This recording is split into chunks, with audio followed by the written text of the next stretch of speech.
There's Uncle Russ. Don't know if it does sound, but the dip up, it will be chilly. yeah. Right, I'm not going to take it fast, so.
GoPro keeps flipping over and I had to keep stopping to...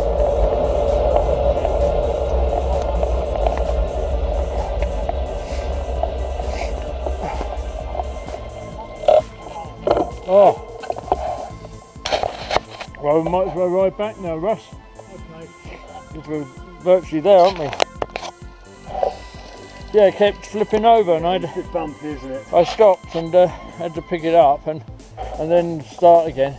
Mind you, Apparently DC said on from there, it's just relentless. So you go on that straight round the corner, you just move round the corner, it just starts all over again. Yeah. And when you got to him, and you think Steve left us on this corner, didn't he? Yeah. And he's been going at that all the time. I mean, I would have walked it, but it would take us another, what, 3 hours at least? Well, a couple of hours at least. But... And I don't know, even if I'd have done that, if we hadn't done this, I'm glad we did yesterday.